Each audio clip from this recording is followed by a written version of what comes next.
Teaching learning ప్రాసెస్లో last and most important phase ఏంటంటే evaluation. ఒక టీచర్ సబ్జెక్ట్ నాలెడ్జ్ని లెర్నర్కి ట్రాన్స్ఫర్ చేసిన తర్వాత ఈ సబ్జెక్ట్ నాలెడ్జ్ లెర్నర్కి ఎంతవరకు అర్థమైంది అని తెలుసుకోవడం కోసం ఖచ్చితంగా ఒక ఎవాల్యుయేషన్ని ఆర్గనైజ్ చేయాలి. ఈ ఎవాల్యుయేషన్ ద్వారా టీచర్ లెర్నర్కి ఇద్దరికి క్లారిటీ వస్తుంది. టీచర్కి ఏం క్లారిటీ వస్తుంది అంటే నేను యూస్ చేసిన టీచింగ్ మెథడ్ కరెక్టే, దానివల్ల స్టూడెంట్స్కి బాగా అర్థమైందని. ఇన్ ద సేమ్ మేనర్ లెర్నర్కి ఒక క్లారిటీ వస్తుంది, ఇంకా నేను కొంచెం స్పీడ్ని పెంచాలి, ఈ సబ్జెక్ట్ అందుకోవాలి అంటే ఈ ఎవాల్యుయేషన్ అనేది చాలా చాలా ఇంపార్టెంట్ రోల్ ప్లే చేస్తుంది. ఈ ఎవాల్యుయేషన్ జనరల్గా 4 డిఫరెంట్ ఫేజెస్లో ఆర్గనైజ్ చేస్తారో. ఎవాల్యుయేషన్ యొక్క టైప్స్ని మనం చూసుకుంటే ప్లేస్మెంట్ ఎవాల్యుయేషన్, కోర్సు జరగక ముందు ఆర్గనైజ్ చేసే ఎవాల్యుయేషన్ని ప్లేస్మెంట్ ఎవాల్యుయేషన్ అంటాం. జనరల్గా ఇటువంటి ఎవాల్యుయేషన్ ఎందుకు చేస్తారు అంటే ఒక పర్టికులర్ లెర్నర్ని ఎక్కడ ఏ కోర్సులో మనం ప్లేస్ చేయాలి దానికోసమే దీన్ని మనం ప్లేస్మెంట్ ఎవాల్యుయేషన్ అంటాం. బెస్ట్ ఎగ్జాంపుల్ చెప్పాలంటే ఒక ఎంట్రన్స్ ఎగ్జామినేషన్ అనమాట. ఎంట్రన్స్ ఎగ్జామినేషన్ బేస్ చేసుకొని ఈ లెర్నర్ని ఈ కోర్సులో చేర్పియాలి, ఈ లెర్నర్ ఈ కోర్సు, ఈ లెర్నర్ యొక్క ఎబిలిటీని బేస్ చేసుకుని ఇతను ఈ కోర్సులో సూట్ అవుతాడో దాన్ని మనం ప్లేస్మెంట్ ఎవాల్యుయేషన్ అంటాం. కోర్సుకి ముందు జరిగేది.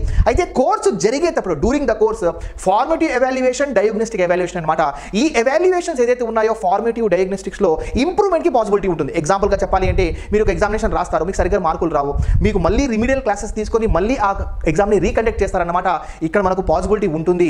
Last phase and most important phase ఏంటంటే సమ్మేటివ్ ఎవాల్యుయేషన్. ఒకసారి కోర్స్ అయిపోయిన తర్వాత ఆర్గనైజ్ చేసేది సమ్మేటివ్ ఎవాల్యుయేషన్. దీన్ని మనము టర్మ్ ఎండ్ ఎగ్జామినేషన్ అంటాం. ఒకసారి ఎగ్జామినేషన్లో మీకు మార్కులు వస్తే అది ఫైనల్, అదే మీకు గ్రేడింగ్గా యూజ్ అవుతుంది అనమాట.